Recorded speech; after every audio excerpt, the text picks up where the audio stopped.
Bonjour à toutes et à tous et Bonjour. bienvenue sur ce tuto du mois d'août, qui va traiter d'un sujet assez intéressant, peut-être une des fonctionnalités les moins utilisées d'Axonote, mais pour lesquelles on va vous faire un plaisir de vous présenter ou vous représenter la gestion de stock sur Axonote. Pour vous parler de ce sujet, je serai accompagné de Bastien. Je t'en prie, Bastien, présente-toi. Bonjour à toutes et à tous. Moi, Sébastien, pour les personnes qui ne me connaissent pas déjà. Chez Axonote, je m'occupe de la partie partenariat, notamment avec les experts comptables. Ça fait un peu plus de 4 ans et demi, bientôt 5 ans que je suis chez Axonote. Je te laisse, Paul, te présenter. Moi, c'est Paul de Chazot. J'interviens également sur la même partie que Bastien auprès des experts comptables. Et c'est toujours un plaisir aussi de participer à ce genre de tuto du mois pour vous aider à mieux connaître l'interface. Comment est-ce qu'on va fonctionner aujourd'hui? Donc, on va avoir d'abord une première phase de présentation. On va rentrer évidemment dans le détail de cette gestion de stock. Si vous avez des questions, vous avez l'onglet questions qui est disponible. Donc, n'hésitez pas déjà à poser vos questions. Il y a Quentin et Elena qui sont également présents pour nous aider à répondre sur les questions. Et vous pouvez aussi nous faire des petits coucous sur le chat pour déjà nous confirmer que vous nous entendez bien et simplement pour qu'on puisse se saluer. Donc, bonjour à toutes et à tous. Je vois qu'il y a déjà pas mal de monde. Oui. Rassurez-vous, vous aurez accès également au replay de cet événement. Donc, si vous avez des questions, focalisez-vous sur la présentation et sur vos questions. Dans tout le cas, vous aurez le support et le replay par la suite. Rapidement, qu'est-ce qu'on va voir aujourd'hui? Donc, on va voir qu'est-ce que la gestion de stock sur Axonote. On va aller dans le détail, comme je vous disais, de la gestion de stock avec des éléments un peu plus avancés, des éléments peut-être un peu plus cachés que vous n'avez pas forcément eu l'habitude d'utiliser. Bastien vous parlera également de la liaison API avec les sites e-commerce notamment. Et enfin, on prendra le temps d'échanger autour de vos questions et de vos réponses. Sans plus attendre, on passe sur la partie démonstration. Concret. Je te laisse la main, Bastien. Parfait, merci Paul. Alors, comme le disait Paul, on va commencer par qu'est-ce que la gestion des stocks sur Axonote. Donc là, vous devez reconnaître l'interface. Donc sur le bandeau à gauche, vous devez retrouver la partie gestion des stocks, état des stocks. Donc déjà sur cette partie, vous retrouvez l'ensemble de vos produits. Alors ça va être un peu plus spécifique que le catalogue produit, car si vous vendez par exemple des produits et à la fois des services, là vous retrouvez uniquement les produits avec un stock directement. Donc, sur ce tableau, vous allez retrouver différents éléments, donc le nom, la catégorie du produit, le stock, la quantité du stock, le coût moyen interpondéré, dernières entrées, dernières sorties. On vous présentera en détail les différents éléments du stock, du coût moyen interpondéré. On va commencer par créer justement un produit. Donc, on va l'appeler produit marchandise du mois. Alors, je suis en majuscule, je vais mettre en minuscule, du mois pour vous montrer en fait comment on crée un produit qui a du stock sur Axonote. Donc ensuite, vous allez choisir alors si ça sera un peu mieux. Donc on va choisir d'abord le type de produit. Donc vous voyez, vous avez différents types de produits. Donc les produits qui ont un stock, qui sera traité comme un stock sur Axonote, ça va être les matières premières qui sont utilisées pour les produits finis, dont on vous en parlera après, les marchandises, donc tout ce qui est achat de stock et revente directement, et les fameux produits finis. Donc si vous mettez service, vous ne retrouverez pas ce produit dans l'état des stocks.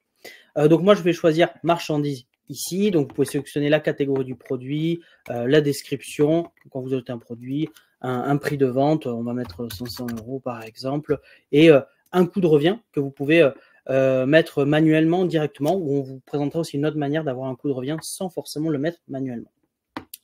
Donc je vais pas en mettre ici. Hop, je valide. Stock. Hop.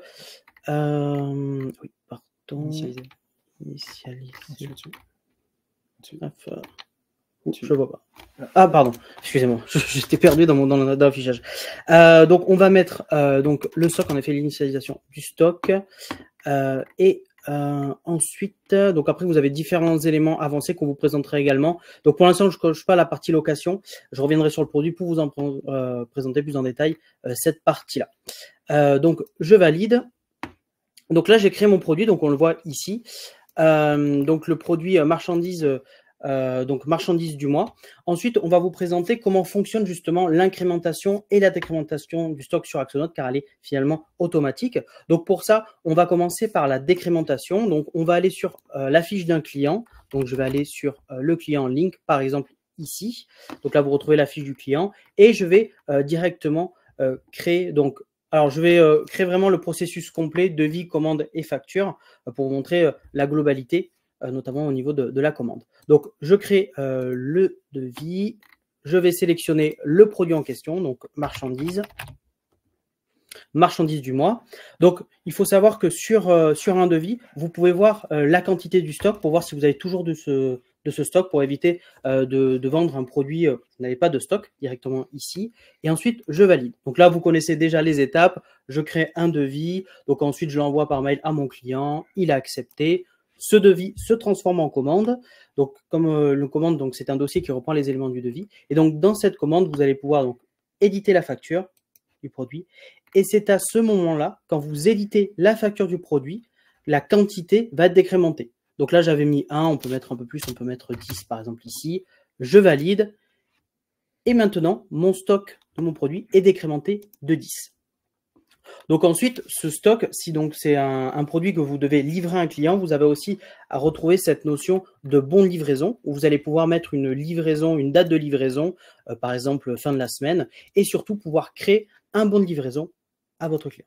Donc, je l'ai créé après la facture, mais vous pouvez tout à fait le créer avant. Il n'y a pas d'ordre pour créer un bon de livraison sur Axonote. Donc, ça reprend exactement les informations du devis. Et ensuite, je valide et je génère et j'ai créé mon bon de livraison. Petite information, on le rappelle, Bastien l'a dit, la décrémentation, elle se fait exclusivement de manière automatique à la facture et pas au bon de livraison. Donc, voilà. Si vous créez le bon de livraison avant de faire la facture, le stock qui se décrémentera, commande la facture. Voilà. Point important à rappeler. En effet, merci Paul. Donc maintenant, on va retourner sur l'état des stocks directement pour voir ce qui s'est passé côté produit, donc état des stocks. Donc on peut taper marchandises. Donc je vais cliquer. Donc là, je retrouve le produit qu'on a créé ensemble et on voit que le stock a été décrémenté. Mais pour voir vraiment le détail de tout ça, je vais pouvoir cliquer sur le stock directement et on peut retrouver donc l'initialisation du stock, donc quand j'ai créé mon produit, et on peut voir aussi la décrémentation, donc la facture, quand ça a été décrémenté, la facture, où je peux même y accéder directement avec le lien pour retrouver la facture en question, et le client, pour vraiment suivre toutes les entrées et les sorties de ce stock. Si jamais le stock a été, si par exemple pour bouger cette incrémentation et cette décrémentation du stock manuellement, c'est quand même possible en cas de casse, de perte, ou de vol. Donc, vous pouvez tout à fait, vous avez cette partie ici, correction du stock. Et ici, vous allez pouvoir donc soit l'incrémenter de 10 par exemple. Et si vous voulez le décrémenter, il suffit de rajouter un petit moins. Par exemple, si vous avez été volé de 10 marchandises du mois et vous pouvez rajouter la perte ici. Donc, on peut mettre test pour vous montrer juste à quoi ça ressemble et je peux valider. Donc, ça permet aussi de le retrouver ici. On peut voir qu'il y a eu une ajustation manuelle et on peut retrouver donc la description ici. Donc là, on a vu comment se passe sur Axonote la décrémentation automatique du stock. Maintenant, on va voir à l'inverse, c'est-à-dire comment on incrémente, on rajoute du stock sur notre produit. Donc cette fois-ci, on ne va pas aller sur la partie client, mais sur bien sûr la partie fournisseur. Donc pour ça, je vais aller sur une fiche fournisseur, donc fournisseur démo. Ici, donc je clique sur le fournisseur. Donc là, pareil, je vous montre le processus complet pour montrer toutes les possibilités. Mais vous pouvez, donc je vais créer une commande fournisseur. Après, je vais créer une dépense. Mais vous pouvez tout à fait créer directement une dépense. Donc, j'ajoute une commande fournisseur. Donc, je peux mettre le titre. On va mettre test aussi. Hop, ici, donc je peux ajouter une ligne dépense. Alors là, ce qui est important, c'est de ne pas noter le nom de votre produit, mais bien de cocher cette case ici, produit stocké. Ça va permettre à Axonote que vous souhaitez acheter vraiment du produit qui est dans l'état des stocks et de retrouver justement l'ensemble de vos produits. Donc, on retrouve marchandises du mois, par exemple, ici. Donc, le prix unitaire, alors là, on a dans mon exemple de produit, je n'avais pas mis de coût de revient. Mais si j'aurais mis un coût de revient manuellement, il se sera affiché automatiquement ici. Là, on va mettre 100 € par exemple. Je peux mettre la quantité. On va rester sur 10 par exemple. Et je valide. Donc là, j'ai créé la commande fournisseur. Donc ensuite, je peux soit créer un bon de commande pour l'envoyer à mon fournisseur. Mais ce qu'il va faire, et ce qui va être important sur Axonote, c'est de pouvoir ajouter la dépense. Donc j'ajoute la dépense, ça va reprendre exactement ce que j'avais fait quand j'ai créé ma commande. Donc ça reprend le produit stocké, je peux ajouter une autre ligne s'il y en avait une autre par exemple, et glisser directement le justificatif de mon fournisseur, la facture finalement de mon fournisseur. Et là, je valide. Alors, à la différence de la partie facturation, quand je crée une dépense, ça ne va pas automatiquement incrémenter mes stocks de produits. Pourquoi? Car ce stock, certes, vous l'avez payé, mais vous ne l'avez peut-être pas encore reçu. C'est pour ça que sur Axonote, vous allez avoir dans la partie gestion des stocks, vous allez avoir la partie réception marchandises. Et dans cette partie réception marchandises, vous allez justement retrouver toutes les dépenses que vous avez faites des différents produits à vos différents fournisseurs. Et quand vous avez reçu cette marchandise dans vos locaux, dans un entrepôt, vous allez venir déclarer que vous avez bien réceptionné la marchandise, réceptionner la quantité, c'est-à-dire que vous pouvez en avoir commandé 10, mais vous n'en avez reçu que la moitié, que 5 par exemple. On peut prendre cet exemple-là, j'en ai reçu que 5 sur les 10, je valide, et c'est à ce moment-là que mon stock va être réincrémenté de 5 produits. Et on voit que la ligne est toujours active car il me reste encore 5 à réceptionner. Donc sur cette interface gestion de stock, réception marchandises, vous gérez toutes vos réceptions et aussi, à contrario, donc là l'autre côté, la partie bons de livraison que je ne vous ai pas montré, ici vous allez gérer toutes les bons livraisons donc, que vous faites à vos clients, ajouter par exemple la date de livraison effectuée, comme quoi vous l'avez bien livré aujourd'hui, vous validez, donc vraiment gérer toutes vos livraisons. Donc quand vous validez, ça va enlever la ligne et vous retrouvez l'historique ici aussi. De même, si vous n'avez pas encore ajouté un bon de livraison, vous pouvez le faire aussi depuis cette interface-là. On va juste retourner pour vous montrer à quoi ça ressemble aussi, montrer que ça a bien fonctionné. Donc, je clique dessus, alors plutôt sur le stock, pardon, et ici on peut voir donc l'incrémentation de 5 suite à cette dépense. Donc là, c'est pareil que pour la facture, vous retrouvez la dépense en question qui a réincrémenté ce stock pour toujours savoir d'où vient cette incrémentation et cette décrémentation du stock. Voilà pour la partie. Alors, j'ai présenté la partie manuelle, donc comme je vous le disais, c'est moins pour décrémenter manuellement. Voilà pour cette partie-là. Maintenant, on va passer sur une autre partie qui est sur la partie alerte des stocks. Donc, je te laisse la main, Paul, sur cette partie-là. Ouais, merci, Bastien. Bah, justement, pour revenir là où tu en étais tout à l'heure, si on retourne sur la commande en question, rappelez-vous, tout à l'heure, on a fait un devis et une facture. Et déjà, quand on fait un devis, comme l'a présenté Bastien, on a les quantités en stock qui remontent sur le devis. Si par exemple, pour les quantités en stock, les quantités étaient négatives, eh bien sur le devis, on aurait eu une alerte en rouge qui indique que le devis est négatif, que les quantités en stock sont négatives. Donc si je reprends notre commande qui a été créée tout à l'heure, donc c'est celle-ci, on voit bien que donc tout à l'heure on a vu que sur le devis c'était ok, il y avait assez de commandes.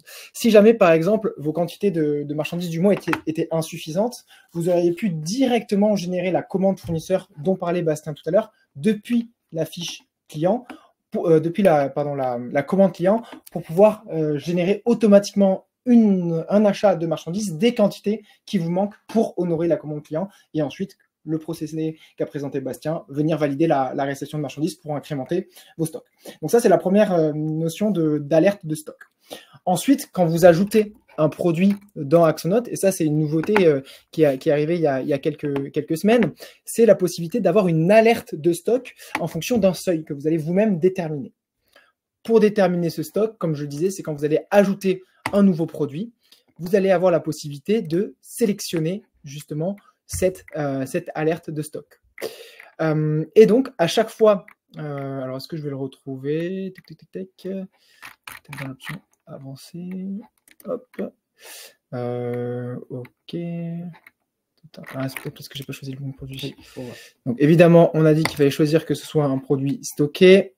Tac. Voilà, le stock. Et ensuite... c'est là. Voilà, pardon. Le seuil d'alerte de stock. Donc là, vous allez pouvoir sélectionner un seuil et vous voulez, par exemple, être alerté dès que votre produit, il atteint 10 quantités en stock.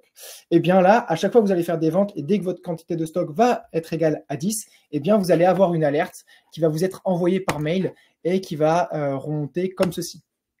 Donc là, vous allez avoir un mail qui va vous faire la liste de tous les produits qui ont atteint le seuil que vous avez paramétré. Et donc ça vous permet ensuite d'avoir une alerte pour venir faire une commande auprès d'un fournisseur. Donc ça, c'était une demande qui était assez récurrente au niveau de la gestion de stock pour pas avoir simplement un visuel sur les stocks égal à 0 ou négatif, mais bien avoir la possibilité d'anticiper et de générer une commande avant d'atteindre un stock négatif. Voilà pour la partie alerte de gestion de stock. Maintenant, pour revenir un peu plus en détail sur les différentes informations qui remontent sur le tableau de la gestion de stock. Donc, si on retourne à la gestion de stock, état des stocks. Donc, comme l'a dit Bastien, on a l'encours réel. On a également l'historique de la dernière entrée, de la dernière sortie. Donc, que ce soit manuel ou automatique, ça va remonter de ce côté-là. Et on a aussi le coût moyen unitaire pondéré.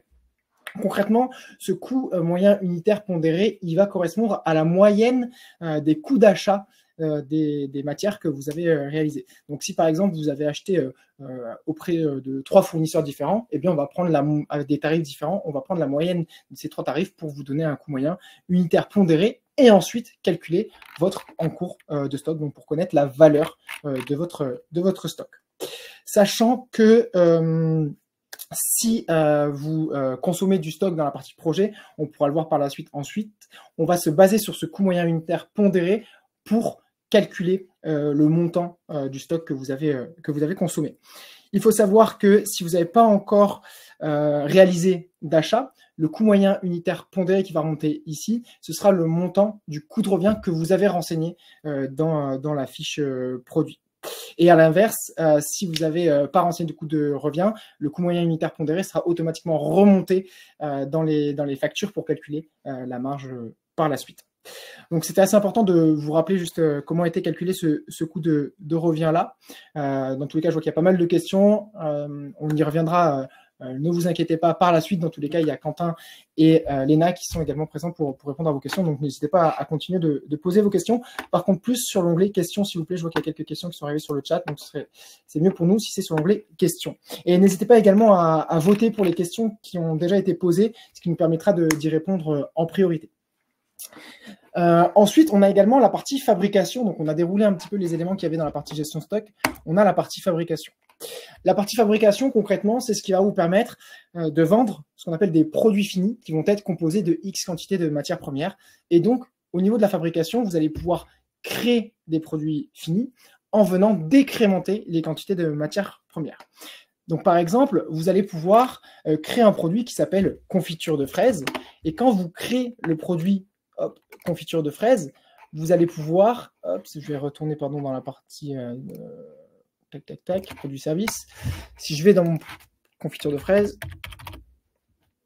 quand je rentre dans mon produit confiture de fraises, je vois les produits qui vont constituer ma confiture de fraises. Et donc là, je vois que pour créer une confiture de fraises, j'ai besoin de X quantité de matières premières de pot en verre, X quantité de couvercles, etc. Donc, quand je vais aller dans la fabrication, ensuite, je vais dire que je veux fabriquer, par exemple, 10 pots de fraises. Et quand je vais valider la fabrication, ça va dire décrémenter toutes les quantités de matières premières nécessaires à générer mon pot de fraises et incrémenter de X quantité les pots de fraises. Et ensuite, évidemment, comme on l'a vu tout à l'heure, quand je vais faire une facture de pots de fraises, automatiquement, ça décrémentera mes quantités de pots de fraises. Donc voilà la partie gestion de la fabrication pour aller encore une fois un peu plus loin dans la gestion des stocks sur Axonote. Donc pour rappel, on peut donc vendre des produits composés, des produits finis. On a également la partie un peu plus technique maintenant de la gestion de la traçabilité sur Axonote. Vous pouvez donc créer des produits qui vont être soumis à ce qu'on appelle la traçabilité. Donc là, si on retourne sur le catalogue produit, on a créé un produit, si je ne dis pas de bêtises, exemple numéro de lot. Donc, en fait, quand vous allez créer un produit, vous allez pouvoir, là, on va le voir, mais ajouter l'option avancée et venir sélectionner s'il s'agit ou non d'un produit soumis à traçabilité.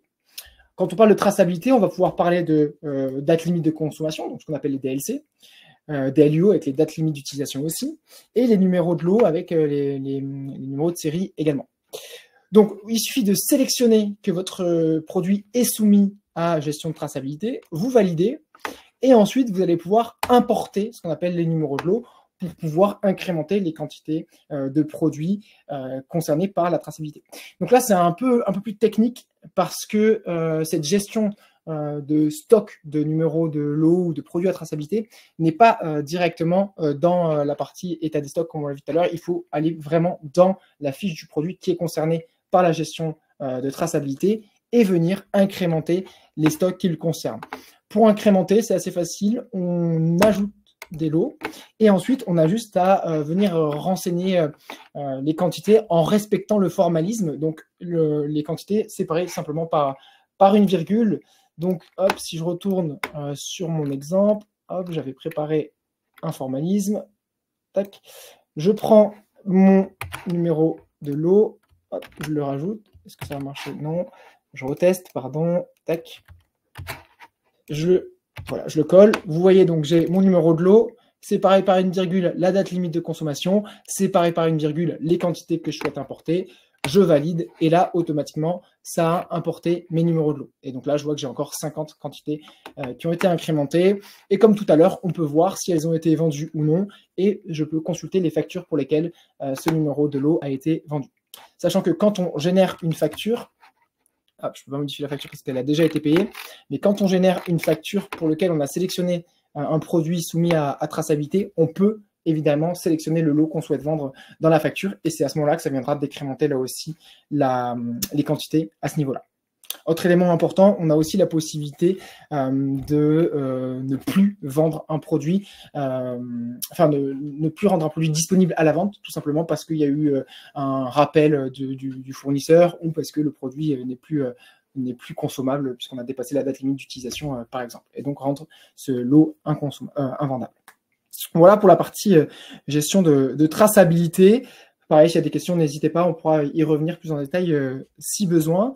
Et Bastien, tu voulais nous parler aussi d'un sujet un peu plus technique, j'ai envie de dire, un peu moins évident sur Axonote, la gestion de la location. La gestion de la location, en effet. Donc, dans le premier exemple, je vous avais montré une décrémentation directe, où vous vendez directement ce produit à votre client.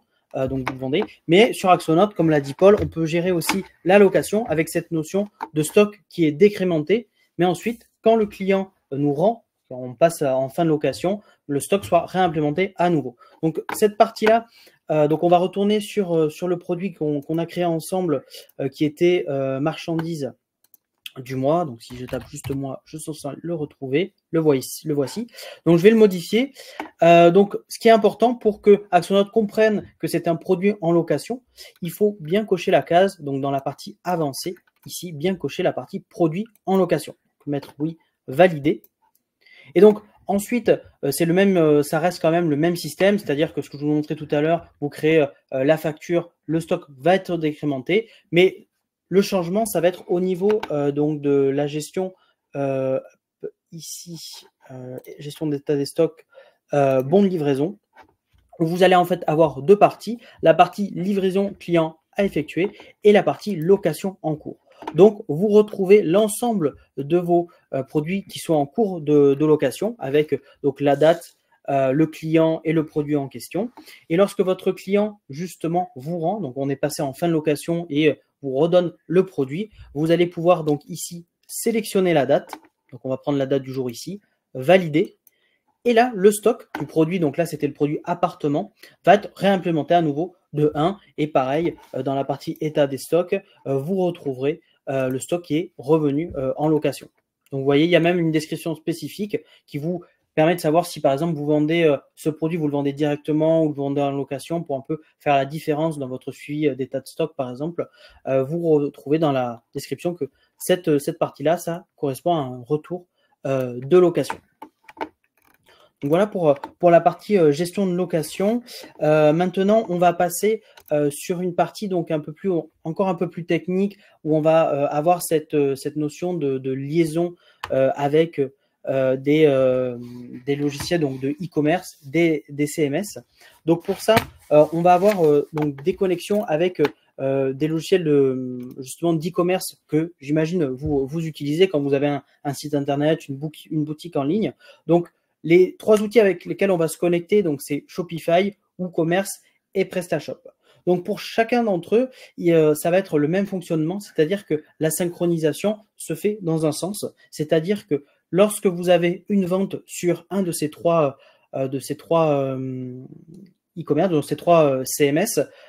Donc, vous avez une commande, par exemple, sur WooCommerce, ça va créer automatiquement la facture sur Axonote. Donc, ça va, si le produit n'est pas encore créé ou si le client n'est pas encore créé, ça va aussi le créer automatiquement. Ce qui va être aussi intéressant quand vous allez faire cette liaison avec ces sites e-commerce, vous allez pouvoir faire une synchronisation. Donc, par exemple, pour WooCommerce et PrestaShop, vous allez pouvoir faire une synchronisation donc des produits, des stocks et notamment des clients. C'est même ce qu'on conseille quand vous voulez connecter un logiciel e-commerce avec Axonote pour éviter les doublons. Évitez de créer à la fois vos clients sur Axonote et ceux sur WooCommerce.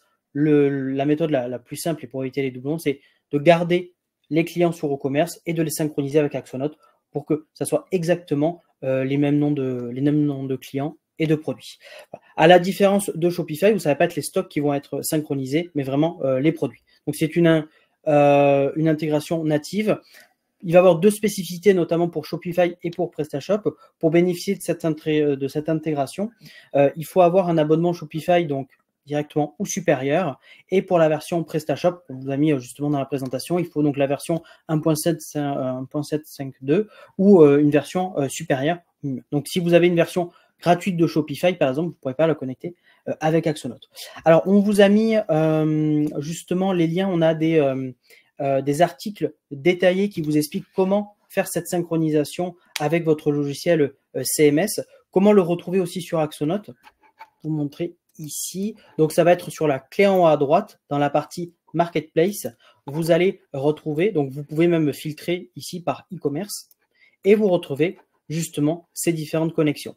Donc, par exemple, si vous cliquez sur WooCommerce, vous allez retrouver les différentes méthodes, la vidéo pour vous expliquer comment télécharger le plugin sur WooCommerce et l'intégrer avec Axonote.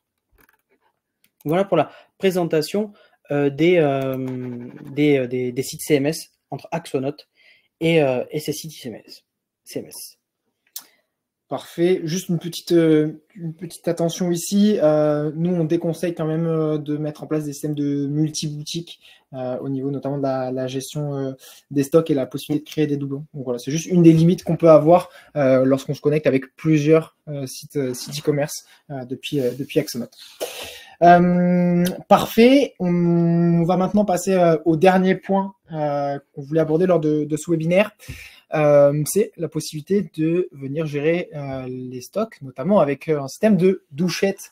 Et ça, c'est assez intéressant si vous faites souvent des inventaires et que vous souhaitez juste biper les codes barres au lieu de venir renseigner manuellement les stocks suite à l'inventaire. Donc, on a cette possibilité-là.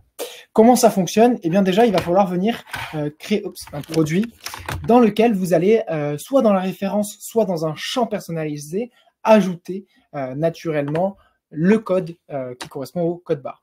Donc, si je retourne dans mon catalogue de produits et de services, tac, je vais pouvoir, si j'avais pris l'exemple du chocolat noir, venir, si je modifie encore une fois, venir donc soit dans la référence comme je disais, soit ajouter un champ personnalisé, renseigner ici un code, comme je viens de le faire, qui correspond au code barre de votre produit et qui peut être ensuite matérialisé par un système comme on connaît de code à scanner sur un produit. J'ai plus le terme exact du type d'étiquette. Bref.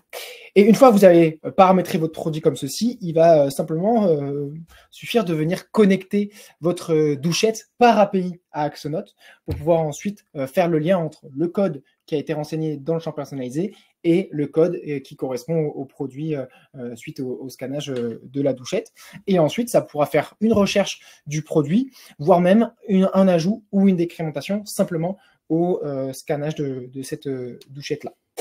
Donc voilà pour un point aussi qu'on souhaitait vous représenter parce que ça fait partie des fonctionnalités malheureusement méconnues par nos utilisateurs, cette gestion de incrémentation et décrémentation de stock grâce au système de douchette. Donc on a fait un tour assez complet de la partie gestion de stock. Je vois qu'il y a pas mal de questions, donc on va pouvoir les reprendre une à une. Avant ça, donc rappel aussi quand même de quelques limites au niveau de la gestion de stock. Donc principalement, on va pas pouvoir être très efficient au niveau de la gestion multi-stock, dans le sens où là, vous avez un seul produit, mais on ne peut pas avoir un produit qui est disponible à la fois dans un entrepôt A, à la fois dans un entrepôt B et dans un entrepôt C. Il faudra créer autant de produits qu'il peut y avoir de lieux de stockage. Donc ça, c'est une des limites. Et pareil avec les systèmes de produits en déclinaison, c'est-à-dire si vous vendez des t-shirts avec différents coloris ou différentes tailles, bien là pareil, il faudra dupliquer le nombre de produits en fonction des déclinaisons, puisqu'on ne pourra pas avoir un produit avec des quantités de stock par déclinaison. J'espère que c'est assez clair pour vous sur ce point, n'hésitez pas si vous voulez un peu plus de précision. On va passer maintenant aux différentes questions, donc on va les reprendre dans l'ordre pour ceux qui n'ont pas encore été répondus. Encore une fois, n'hésitez pas à mettre un petit plus sur les questions que vous souhaitez voir répondues. Je vois que Quentin a répondu à pas mal de questions, donc déjà merci pour ça. Merci également Léna d'avoir répondu aux premières questions. Hop, alors je vais essayer de trouver une question qui n'a pas encore été répondue, mais Quentin et Léna sont tellement efficaces que c'est compliqué. Ah, je vois qu'il y a une question de Richard. Hop, la question s'affiche en ligne. La décrémentation ne devrait pas se faire avec l'adaptation du devis. Ça, Richard, ça dépend vraiment des cas d'usage.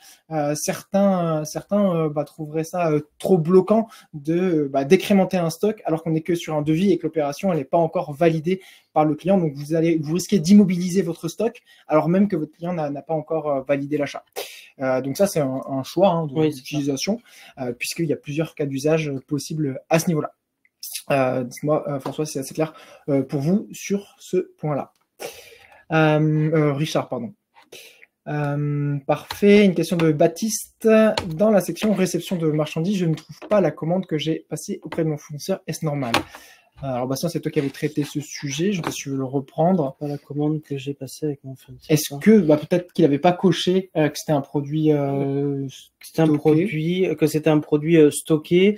Vérifiez que vous avez bien créé la dépense parce que comme je le disais, pour qu'elle apparaisse dans réception marchandises, il ne faut pas uniquement créer la commande fournisseur, mais c'est important, il faut créer la dépense directement. Donc ici, par exemple, si on reste ici, on n'aura pas de réception marchandises. C'est important de créer la dépense. Il ne suffit pas uniquement de créer le bon de commande. Donc vérifiez que vous avez bien, ici, comme le montre Paul, vous avez bien coché produit stocké. Vous avez validé et vous avez surtout créé la dépense. Exactement. Voilà. Hop. Évidemment, après avoir testé ça, Baptiste, si jamais vous ne retrouvez toujours pas le produit, évidemment, n'hésitez pas à contacter le support client d'Axnote auquel vous pouvez accéder depuis le point d'interrogation et le système de contacter le support qui pourra regarder directement sur votre compte, savoir ce qui bloque. Hop, je te laisse prendre le relais. Oui. Alors, si on ajoute un produit d'après son numéro de lot, il rentre en stock, mais du coup, sans décrémenter ses composants. Alors, il faut, en effet, c'est très important de voir en fait, la suivi des numéros de lot, des numéros de série. C'est vraiment pour la traçabilité des stocks, enfin la traçabilité des produits, savoir facilement où vous avez vendu les produits. Ils ne vont pas impacter directement le stock global. Voilà, vous le voyez, alors vous l'avez vu quand vous ajoutez un produit, on a un petit message, vous voyez le détail ici. Alors, excuse-moi Paul, je vais vous montrer. Juste ici, quand vous créez un produit, ici, voilà. Donc, vous voyez, un petit message, justement, c'est là où on vous avertit. Donc, c'est vraiment pour une traçabilité. Retrouver là où vous avez vendu, le retrouver facilement, notamment s'il y a des produits qui sont plus consommables. Il faut rapidement les rappeler pour retrouver les factures et les clients, mais ils ne vont pas impacter directement le stock. Donc, c'est pour ça que vous avez ce système dans cette question-là. Par contre, ce que je voulais vous montrer, c'est lorsqu'on gère je ne sais plus comment il s'appelle le produit, exemple numéro de lot. Voilà, quand vous sélectionnez un produit sur lequel il y a des numéros de lot, lorsque vous allez faire la facture, ici, vous allez pouvoir sélectionner les lots que vous allez vouloir décrémenter. Et bien sûr, certes, ça ne remontera pas dans la partie état de stock, mais comme je l'ai montré tout à l'heure, dans la fiche du produit en lui-même, ça va se décrémenter. Et donc, vous allez savoir que vous avez plus que 30 quantités peut-être pour ce lot-là par la suite.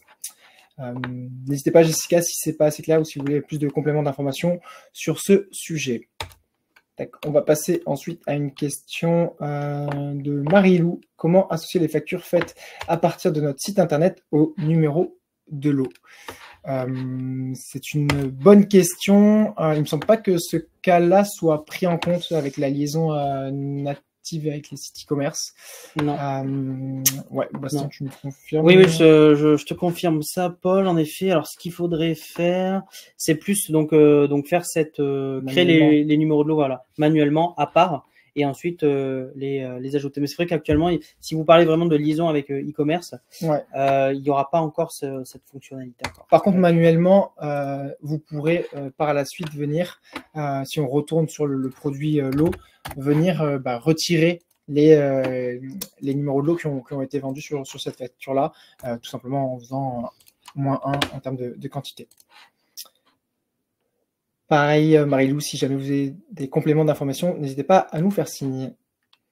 Tac, alors on va continuer avec une question de Miguel. Hop. Comment faire pour le produit qui sont à la fois matière première et produit fini? Faut-il le créer 2 fois? Alors, non, alors il faudrait vérifier, parce que je pense que si vous mettez un produit en marchandise, est-ce que pas le faire en... On ne peut pas faire une double affectation de type de produit dans tous les cas. Non, mais il faudrait regarder. Voilà, on va vérifier quand même de son côté si on peut quand même pas mettre un produit quand on crée un produit fini, sélectionner une marchandise. Je crois que c'est possible. Donc si je mets produit fini ici, est-ce que tu avais un exemple de produit? Tu mets en produit fini. Il est en produit fini. Là, il faudrait que tu sélectionnes un produit fini.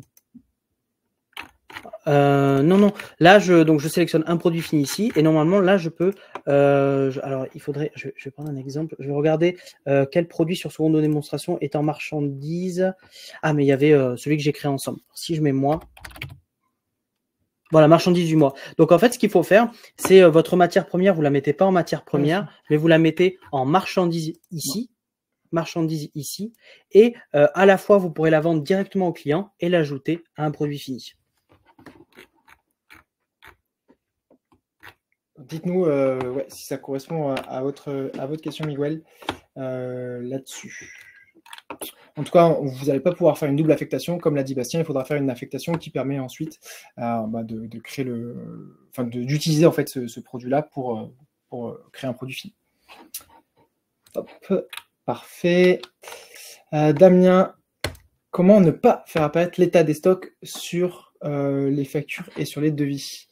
Alors, l'état des stocks ne remonte pas sur la facture éditée et envoyée à votre client. C'est simplement à titre indicatif pour vous quand vous faites la facture ou quand vous faites le devis pour savoir si vous avez suffisamment de quantité en stock avant de le revendre ou de proposer la prestation. Par contre, il ne me semble pas qu'on ait la possibilité de masquer cette donnée-là à ce niveau-là. Hormis le mettre en service, voilà, mais ça enlèverait les stocks de produits. Donc, exactement. Ce qu'on ne conseille pas, c'est qu'il faut quand même suivre les stocks. Voilà, parfait. Donc pareil, Damien, si c'est pas assez clair, n'hésitez pas à nous faire un petit signe. Une question de Nicolas. Alors, pourquoi dans l'onglet réception de marchandises, il n'apparaît aucun produit alors que j'ai rentré plusieurs dépenses, facture fournisseur, avec plusieurs produits différents sur chaque facture? Le logiciel est capable de reconnaître sur les factures les produits rentrés dans le stock. Déjà, il faut savoir, est-ce que les produits que vous avez sélectionnés dans votre facture, comme l'a présenté Bastien tout à l'heure, sont renseignés dans votre catalogue produit? Et lorsque vous avez généré la dépense, est-ce que vous avez bien sélectionné ce produit-là? Puisque, en effet, si le produit n'est pas enregistré dans votre catalogue produit, Axonote ne va pas créer un produit stocké depuis cette dépense-là. Donc dites-nous, Nicolas, s'il y a besoin de plus d'informations sur ce point-là. Et n'hésitez pas à nous, si jamais vous voyez vraiment, vous avez bien sélectionné le produit, c'est bien un produit marchandise ou matière première, à contacter aussi le support avec, à nous envoyer des captures d'écran ou autre de votre catalogue produit pour qu'on puisse vous accompagner si jamais vous voyez toujours pas les réceptions marchandises. Parfait, donc on va continuer. Alors j'ai un peu perdu le fil, mais on en était, parce qu'il n'y a pas tellement de questions. Ok, donc merci encore une fois à Léna et Quentin de répondre aussi. Une question de Laure. Peut-on éditer le listing du stock avec un intitulé de décrémentation manuelle achat personnel afin de le donner directement au comptable? Eh bien, oui, dans le sens où quand vous faites une décrémentation ou une incrémentation manuelle, vous avez la possibilité de renseigner une raison. Et donc, ce serait cette raison-là que vous nommerez achat personnel. Donc là, si je le refais, hop, je vais prendre votre exemple. tac. Ici, dans la partie gestion de stock, eh bien, je veux venir faire une modification. Hop, au final, j'en enlève 3. Pourquoi? Hop, achat personnel, validé. Et donc là, ça enregistre avec l'intitulé achat personnel. Et ensuite, ce tableau, vous pouvez l'exporter, où ça va exporter exactement les mêmes colonnes, date, quantité, description, que vous pourriez envoyer à votre expert comptable, ou si vous, vous souhaitez avoir un suivi à ce niveau-là. Tout simplement. Très bien. Alors ensuite, je pense qu'on va remonter. Question de Damien. Ça, on y a répondu. Okay. Ah, alors c'est... Comment ne pas... Ok, alors je pensais que c'est les retours des questions. J'ai bien indiqué dans ma question à partir de l'expression du devis, je dois réserver les produits à ce client. Ces produits ne sont donc plus disponibles pour les autres clients à venir. Okay. Bah, malheureusement, dans ce cas d'usage, on aura... Enfin, je pense que vous parlez tout à l'heure de la gestion au niveau du devis. Donc malheureusement, on n'a pas de blocage à ce niveau-là. Vous pouvez toujours nous faire un retour, hein. Sur la partie chat, comme je vous disais, on a les équipes produits qui sont là pour analyser les retours et les mettre en place si c'est pertinent pour l'ensemble de nos utilisateurs. Donc n'hésitez pas à nous faire, ce retour et peut-être que ça sera mis en place. En effet, n'hésitez pas parce que par exemple, pour vous donner un exemple concret, sur la partie gestion de stock, comme le disait Paul, une nouveauté, on peut mettre les alertes des stocks. C'est grâce justement au retour de nos utilisateurs qui nous ont demandé beaucoup de pouvoir avoir cette fonctionnalité-là et qu'on a mis en place justement pour vous. Donc en effet, n'hésitez surtout pas à nous faire des retours d'amélioration. C'est comme ça qu'on fait développer Axonote au quotidien. Parfait. Très bien. Une question de Bianca. Alors, j'ai un stock pour le montage des bijoux et un stock pour les bijoux finis. Est-ce qu'il y a un lien entre les deux? Alors, là, il faudra, en effet, vous aurez le stock des matières premières, donc de chaque partie du bijou, la perle, la monture, par exemple, et ensuite, le produit fini a son propre stock en lui-même. C'est-à-dire, comme le disait Paul, quand vous fabriquez un produit, donc ce bijou, ça va décrémenter les matières premières, donc les stocks des matières premières, et incrémenter le stock produit fini. Donc, en effet, c'est deux stocks différents. Après, si votre question, c'était plus, vous avez les matières premières plus un stock si vous avez 3 stocks. Là, par contre, actuellement, on ne va pas avoir un troisième stock possible entre les matières premières et le produit fini. C'est ça. Après, voilà, ce que vous pouvez faire, n'hésitez surtout pas à utiliser. Il y a la possibilité, comme je l'avais présenté, de créer des catégories de produits. Donc, si vous avez plusieurs références, plusieurs produits, vous pouvez tout à fait les catégoriser pour les retrouver facilement sur votre catalogue produit si vous le souhaitez. Parfait. Hop, une question de Yann. Lorsqu'on crée la commande, le produit se déstocke chaque mois à cause de la récurrence. Ce sont des produits loués. Comment faire pour que ce produit ne se décompte qu'une seule fois? Ah, vous êtes... Ah, eh bien, c'est une question assez intéressante. Je dirais qu'il faudrait peut-être faire la première facture en dehors de la récurrence. Comme ça va décrémenter votre stock. Et ensuite, vous mettez en place la facture récurrente en reprenant un intitulé de produit, mais qui n'est pas rattaché à ce même produit. Ce qui fait que vous aurez la décrémentation du stock qui va se faire sur la première facture. Et ensuite, sur la facture récurrente, comme vous allez choisir un produit générique, hein, mais qui n'est pas soumis à gestion de stock, eh bien, au moins, il n'y aura pas de décrémentation de stock tous les mois. Je ne sais pas si c'est assez clair, mais concrètement, vous faites une première facture qui n'est pas récurrente avec le produit en question, qui va être décrémenté. Et ensuite, vous allez créer la récurrence, sauf que quand vous allez sélectionner un produit, vous allez sélectionner, je dis n'importe quoi, produit sans génération de stock. Vous allez pouvoir renommer l'intitulé de ce produit sur la facture. Et comme ça, votre client il recevra sa facturation récurrente, mais vous, derrière, vous n'aurez pas de décrémentation de stock.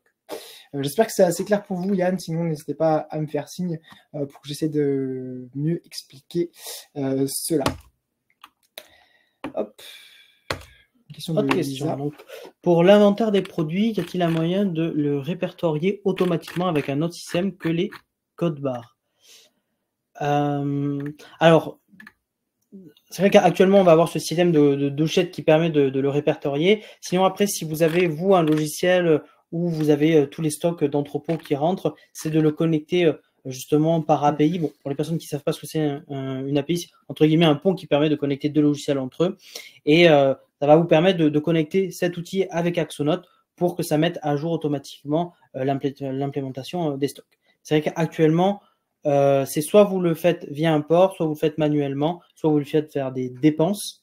C'est-à-dire si vous gérez vos dépenses sur Axonote, le stock va être implémenté quand même automatiquement. Donc vous pouvez passer par ces moyens. Donc soit depuis Axonote, vous créez des dépenses, soit manuellement, soit via un autre outil que vous connectez avec Axonote par API. L'API, ça nécessite des compétences en développement, mais si vous avez les compétences en interne, vous avez l'habitude de travailler avec une autre entreprise, vous pouvez tout à fait leur transmettre notre documentation API qui est en plus un lien public. Vous n'êtes pas obligé d'avoir un compte Axonote pour visualiser cette documentation API, mais on a aussi des intégrateurs Axonote certifiés qui ont l'avantage d'avoir des compétences pour pouvoir mettre cette liaison API, mais aussi qui connaissent l'outil Axonote. Donc, vous pouvez tout à fait faire appel à ces intégrateurs pour vous accompagner, que ce soit sur la liaison aussi e-commerce et que ce soit la liaison API. Parfait. Question de Louise.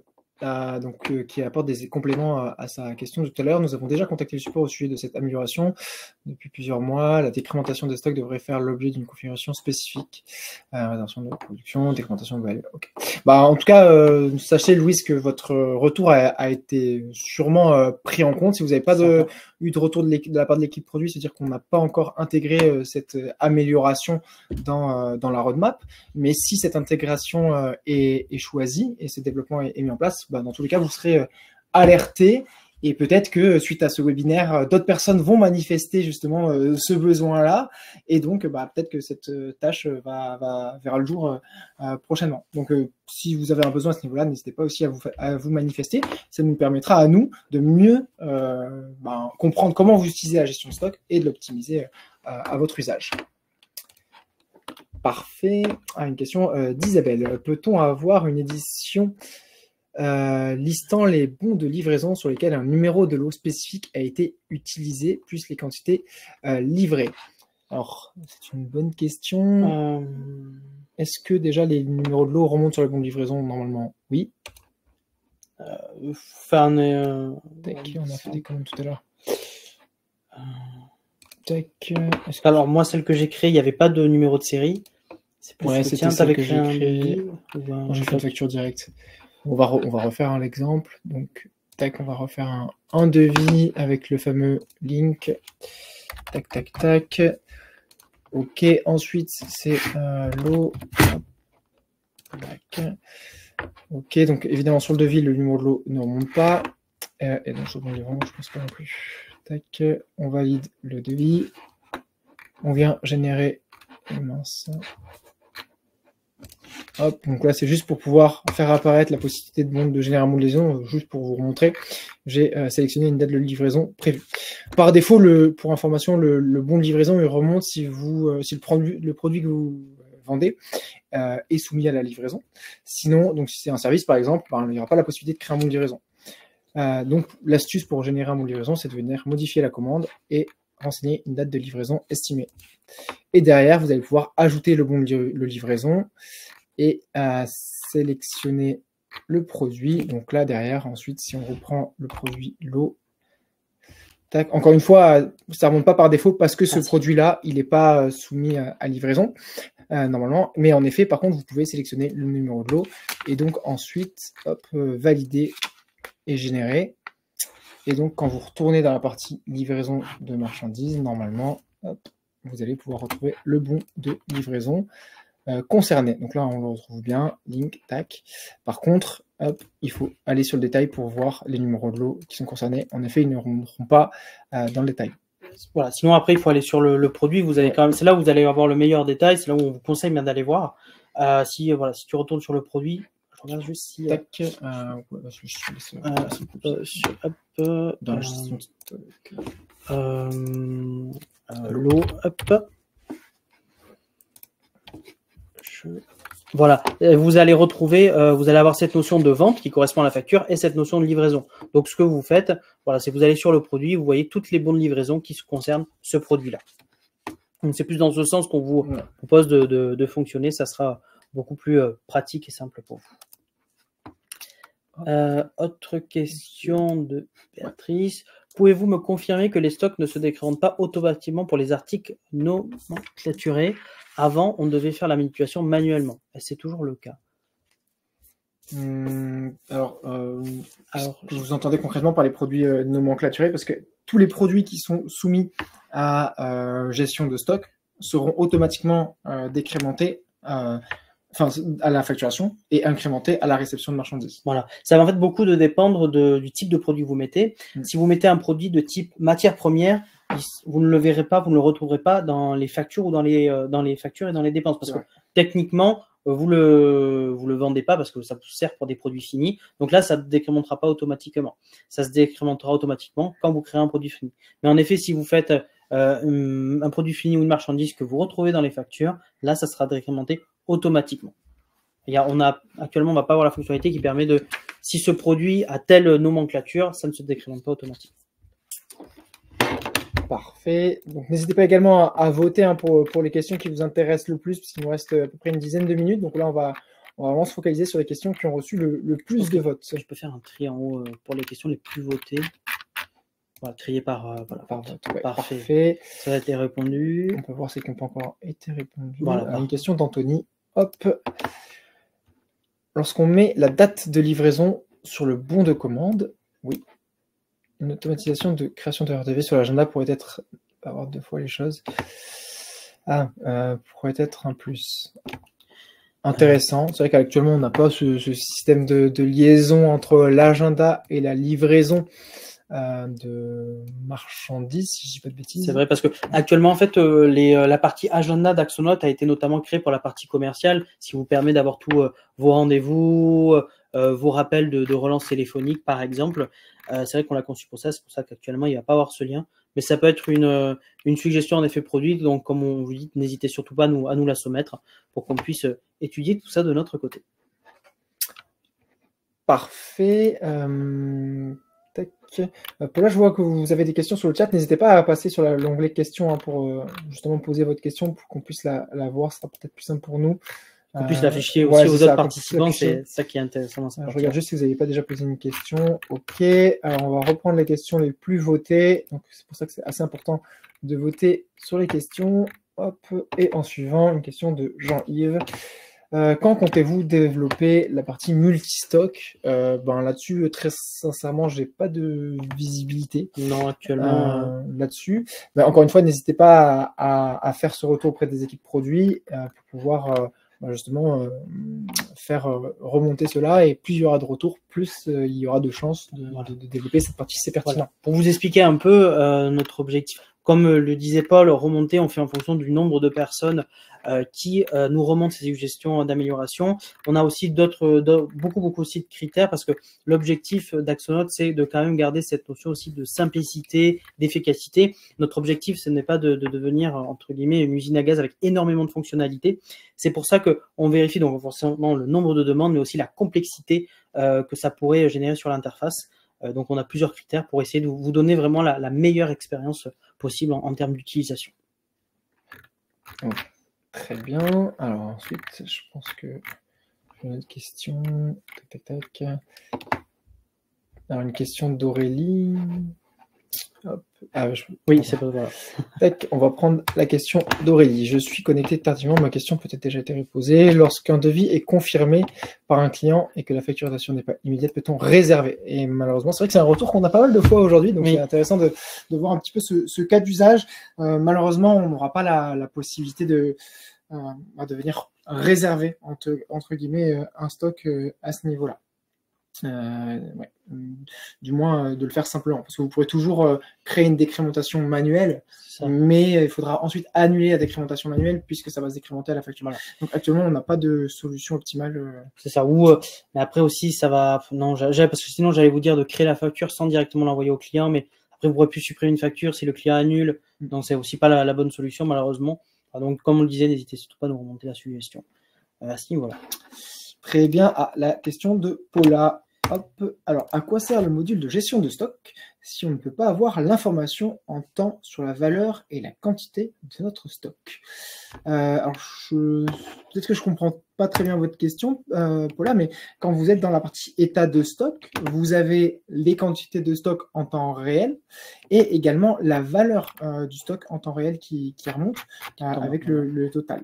Ensuite, si vous voulez un peu plus de précision, vous pouvez toujours exporter ce fichier-là pour connaître, avoir plus d'informations et retravailler ce fichier si vous souhaitez. Mais quoi qu'il en soit, en temps réel, vous avez l'état de stock et la valeur du stock qui remonte. Voilà, c'est automatique. Dès qu'il y a une facture, c'est fait automatiquement. Il n'y a pas de délai avant qu'il y ait une incrémentation. C'est important de savoir. Pensez à bien recharger la page aussi pour que ça se mette à jour. Tout à fait. Hop, je remonte juste voir s'il y a des questions plébiscitées. Tac. On va continuer donc avec une question de Julien. Les retours produits dans les sites e-commerce sont-ils pris en compte et réintégrés dans les stocks d'Axonote? Alors, Shopify, on a dit qu'il n'y avait pas de synchronisation des stocks, c'était une synchronisation des produits. Donc, sur Shopify, la réponse, c'est non. Sur les autres, comme il y a une synchronisation, si vous mettez à jour votre stock sur WooCommerce ou PrestaShop, théoriquement, c'est censé le remettre à jour dans Axonote. Parfait. Est-ce qu'il y a d'autres questions sur ces points-là pour les 5 dernières minutes? Quoi qu'il en soit, si votre question n'a pas été répondue lors de cette session, vous pourrez toujours la reposer à l'issue de cet échange, puisqu'on va vous envoyer un fichier. Et derrière, on pourra vous répondre directement par la suite. Une question de Bianca. Donc, si on a des commandes du WooCommerce, mais aussi via commerciaux, Open Order, est-ce que ça fait le lien et ça décrémente bien les stocks? Alors, en effet, normalement, il y a une synchronisation. C'est que dès que vous avez une commande sur WooCommerce, ça va créer une facture et ça va décrémenter le stock. Et si en parallèle, vos commerciaux créent une commande, enfin plutôt une facture, parce que comme je le répétais, c'est vraiment important, c'est à la facture que c'est décrémenté, c'est aussi, ça va également se décrémenter. Il faudrait, pour qu'il y ait vraiment, il faudrait que ça soit à la seconde près, ce qui est quasiment, enfin très rare. Mais en effet, les deux seront possibles. En effet. Parfait. On va continuer avec la question d'Anthony. Mes produits sont enregistrés dans Axonote, mais lorsque je rentre une facture fournisseur en justificatif avec plusieurs produits, l'IA d'Axonote ne détecte pas plusieurs produits sur la facture fournisseur. Alors, en effet, c'est un cas un peu particulier, mais quand vous allez générer votre dépense, donc vous allez déposer la dépense dans ce qu'on appelle l'OCR, donc à ce niveau-là, eh bien, une fois que la dépense a été générée, vous pouvez venir éditer la dépense. Donc là, vous avez déposé votre dépense et il faut venir ensuite... peut-être le mauvais exemple. Essayez d'ajouter une dépense pour créer. On va refaire, tac, ajouter plusieurs dépenses. Ouais, on a des exemples. Voilà. Tac, ou plutôt ça. Ouais, mais là, il n'y a qu'une ligne. Je ne sais pas si on a un exemple avec plusieurs lignes de facture. Tac. Donc, ce qu'il faudra faire, c'est tout simplement manuellement sélectionner le produit qui correspond au produit qui est renseigné dans la dépense. Bien cliquer sur mode avancé en haut à droite. Bien sûr. Et ensuite, voilà, sélectionner c'est des produits stockés. Voilà. Donc là, en effet, par défaut, il ne me semble pas que ça sélectionne produits stockés. Donc il y a au moins cet exercice à faire de votre côté pour ensuite incrémenter les stocks, comme on l'a dit tout à l'heure.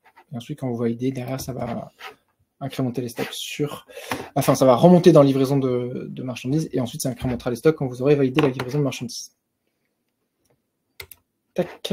Ok. Est-ce qu'il y a d'autres questions avec plusieurs votes dessus? Je refais un tour. Pour l'instant, non. On va regarder peut-être sur les dernières questions qui sont remontées. On va en prendre encore une ou deux. Tac. Alors, une question où il y a eu quelques votes. Une question d'Elodie, justement. Pour les retours produits, comment gérer la remise en stock via numéro de série si nous ne souhaitons pas les revendre en reconditionné? Mais dans ce cas-là, vous pouvez dire que ce produit, donc là, ce sera dans la gestion des stocks, enfin Du produit. voilà, du produit, donc des produits en traçabilité. Hop, si je reprends dans mon catalogue, pardon, c'est ici dans mon catalogue de produits services, le fameux produit lot ici, et bien vous allez pouvoir dire que ce produit, pour ce numéro de lot en question, vous souhaitez déclarer ce lot qui n'est plus disponible à la vente, tout simplement parce que vous ne voulez pas le revendre en reconditionné. Et dans ce cas-là, quand vous allez générer une facture de vente, vous ne pourrez plus sélectionner ce lot-là par rapport à ce produit. Très bien. Une autre question où il y a eu quelques votes, une question d'Aurélie. Alors, dans un projet, la catégorie budget ne fait pas le lien entre le stock déduit de la facture liée au projet et le calcul de la marge. Sinon, il faut utiliser du stock directement depuis le projet, mais il se déduit en doublon lors de la création de la facture. Est-ce une amélioration prévue?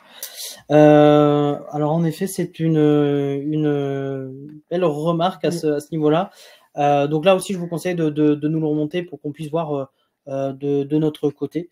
Cette façon, c'est vrai que actuellement, je ne veux pas avoir de mon côté. Non, c'est vrai que c'est un peu une limite à l'heure actuelle, où si par exemple, donc pour mettre un peu de contexte sur cette question, si par exemple vous faites une facture de barres de chocolat, ça va venir décrémenter vos barres de chocolat. Et si par exemple vous souhaitez consommer des stocks de barres de chocolat dans un projet auquel la facture barre de chocolat est déjà rattachée, eh bien ça va venir décrémenter les quantités à la facture, et ça va aussi décrémenter les quantités quand vous allez consommer du stock depuis ce projet-là. Donc en effet, il y aura une double décrémentation. À l'heure actuelle, on n'a pas de solution, mais c'est un retour que j'ai déjà vu pas plus tard qu'hier. Donc on l'a fait remonter aux équipes produits qui vont probablement voir si on peut optimiser ce côté-là. Malheureusement, je peux rien vous promettre à l'heure actuelle, mais en tout cas, n'hésitez pas là aussi à le faire remonter pour faire peser un peu plus de poids sur cette volonté d'amélioration. Parfait. Peut-être une toute dernière question avant de terminer. Hop. Ok. Est-ce qu'il y a une autre question auquel on n'a pas répondu? Hop. On va prendre la question de Mallory.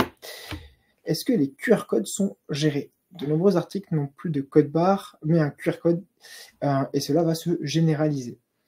Alors, est-ce que le QR code est soumis à la même logique que le code barre? Est-ce qu'une suite de chiffres permet d'identifier un QR code?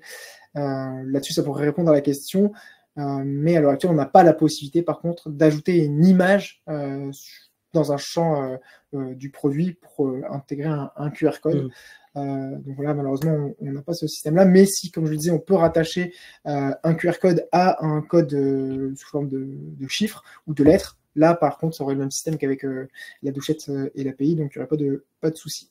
J'espère que c'est assez clair sur ce point, Mallory. Tu voulais ajouter quelque chose, peut-être? Sur cette partie-là, non. En effet, le QR code, ça va être un lien, donc l'ajouter. Comme un code barre, normalement, ça devrait être la même chose. Je vois que le temps est dépassé.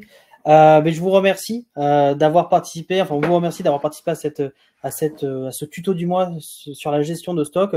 Comme on vous l'a dit, si vous avez d'autres questions, vous allez retrouver. On va vous envoyer un fichier. Vous avez le replay, mais surtout, vous avez notre support qui sont là pour vous accompagner vraiment au quotidien. Donc, n'hésitez surtout pas à nous poser toutes vos questions via ce support. On vous a envoyé aussi les tutoriels. Il y a énormément de tutoriels sur la gestion de stock, comment se passe la décrémentation, l'incrémentation, ajouter un code barre sur un produit, comment ça fonctionne. On a des articles. Donc, n'hésitez surtout pas à consulter les tutos qui sont là 24 heures sur 24. N'hésitez pas.